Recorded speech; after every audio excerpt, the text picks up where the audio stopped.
Mul on vaja lõigata ristkülikukujuline tükk ja selleks ma mõõdan kanga peale kõigepealt ühe esmase sirge joone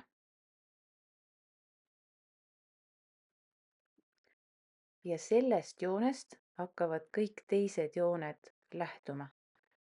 Nii et nüüd sellest olemasolevast joonest ma panen joonlaua sinna peale, jälgin, et joonlaua need pikemad kriipsud, mis on numbrite juures, et need läheksid täpselt kohakuti kriidijoonega.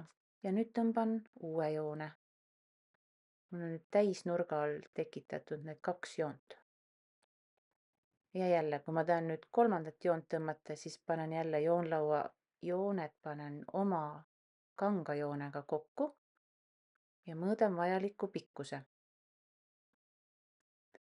Jälgin jälle, et joonlaua kriipsukesed ühtivad minu kanga peale joonistatud joonega.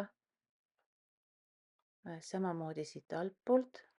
Natukene jääb praegu kaadrist välja, aga saate mõttest aru. Ja joonlaud peab olema ilusti otse, ei tohi jääda viltu. Sellepärast ma vaatan neid kriipsukesi. Ja mõõdan need abitäpikesed. Võin mõlemale poole joonlauda ka mõõta need abitäpid. Ja kui need abijooned on tõmmatud, siis ühendangi need abijooned omavahel. Ja 4. joone jaoks täpselt samamoodi vaatan, et need kriipsukesed ühtivad minu kriidijoonega ja märgin õige pikkuse.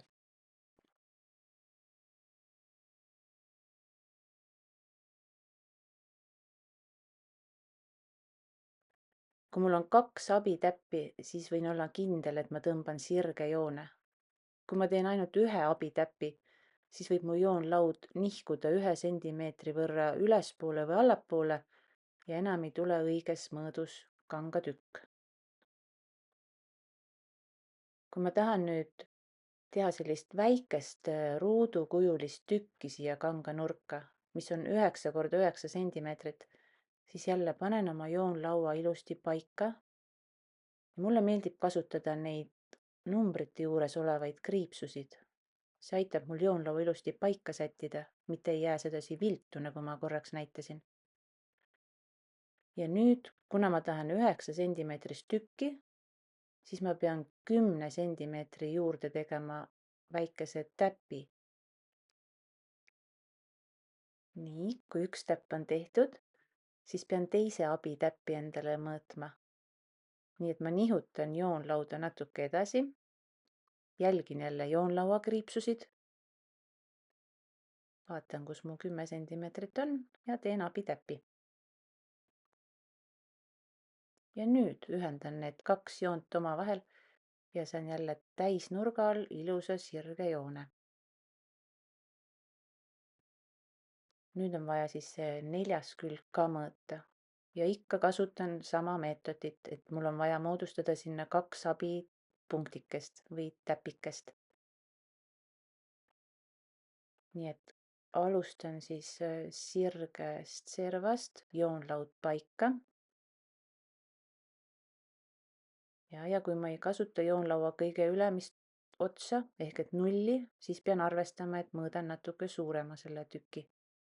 1 sentimeetri võrra suurema praegu pean mõõtma.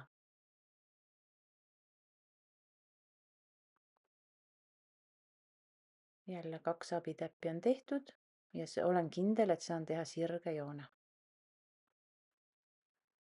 Ja kui jäi natuke puudu eelmisest joonest, siis lihtsalt pikendan joonlauaga seda osa.